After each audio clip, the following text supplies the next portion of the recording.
Could China experience the same level of isolation as Russia, the 11th largest economy in the world, if it did so?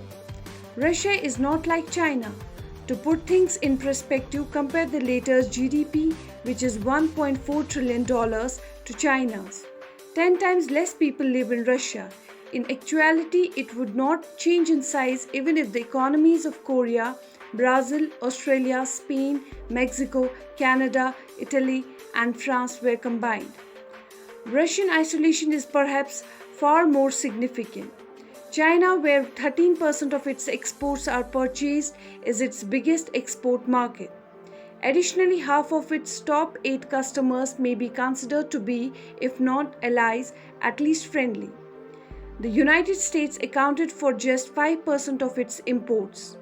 Belarus ranks third in the ranking, about one-fifth behind China.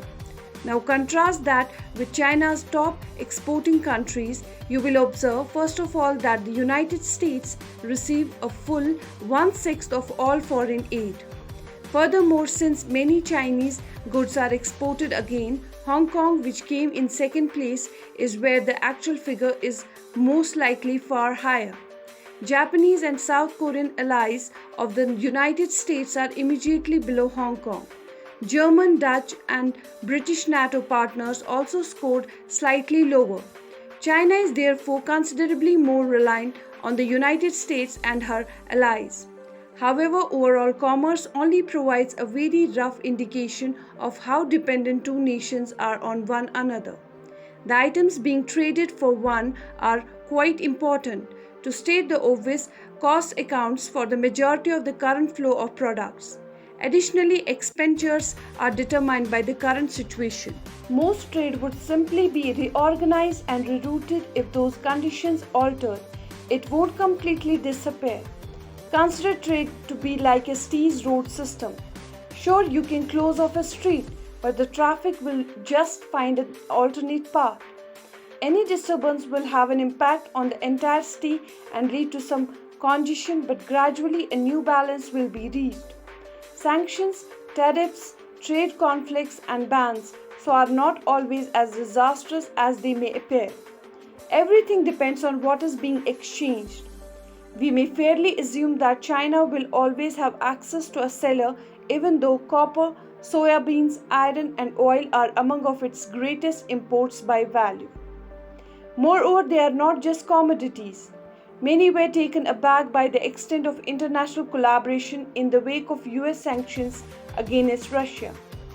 Even previously, neutral nations like Singapore and Switzerland actively cooperated and vocally condemned the war. Similar considerations would be made by countries on the borderline like Singapore if China were to, say, take and occupy a remote Taiwanese island. However, it would be far harder to convince everyone to support the strictest sanctions on China. Brazil would probably continue to supply oil, soybeans, and iron. When the going got tough, China would even relax a few of its environmental laws, making it simpler for it to import unclean goods like coal. Everything would cost more money, significantly more costly. China has gained the most from the American Navy's protection of the world's shipping waterways. China would be in serious trouble if it ever decided to eliminate the protection. It's easy to do that, though. Modern technology would present the true difficulty. A list of the technologies and the parts of that China hopes to be able to manufacture domestically has been put up. China is mostly dependent on imports despite making many tens of billions of dollars investing in the production of commercial aeroplanes, for instance. It still needs parts from GE, an American corporation, for its most commercially successful domestic aircraft, the C919. Strangely, nobody outside the China purchases it. Although its extensive network of high-speed rail would help lessen the effect if the US ever imposed the strictest penalties, Chinese commercial aviation would simply fall and burn. The industry would have to go back roughly 40 years at the absolute least. However, semiconductors are still far superior to even this fictitious slaughter. They feature frequently in conversations about China since the nation buys a lot of them. It imports just as many semiconductors as it does crude oil, measured solely in dollars. And that's saying a lot considering that China imports one-fourth of world's oil in terms of value. China is still years behind the United States after spending $22 billion on a national semiconductor fund in 2014 and a lot more since. It mostly creates semiconductors for low to mid-range markets. It would still be able to produce items like microwaves and televisions if it were cut off from the imports, but not iPhone 13s. China is not falling behind and making up ground. It's falling behind and making progress less quickly in terms of trade. You can observe that country's semiconductor deficit is not decreasing over time, but rather increasing significantly. The only way forward demands billions of dollars in investment and many years of patience because China has been purposefully denied access to necessary components like the Dutch lithography machines needed to produce the smallest chips. 3 lakh semiconductor engineers are reportedly in short supply in the nation. It would take at least 10 years to catch up to 2022 technology at the current rate of 30,000 new workers joining the sector annually. And even that would be optimistic. But the fact is that China is extremely reliant on imports from the West. Just observe the expanding gap between what is said and what is done. It was to Moscow that Xi Jinping traveled for the first time as president. Additionally, Xi met with Putin in person for the first time in more than 2 years on February 4th of this year, just 20 days before the invasion of Ukraine. Since then, China has declined to denounce the invasion or even use the word invasion. But in actuality, it does take part, albeit in a very stealthy manner. No Chinese bank, no matter how patriotic, is prepared to take the chance of disobeying American sanctions. Similarly, China implemented a anti-penalties law in 2021, effectively making it unlawful for Chinese citizens to abide by American sanctions against China. It would not be required if consequences were unimportant. But both parties are reluctant. In America, there is also a considerable gap between talking and doing. Chinese imports result in money in the bank for American businesses.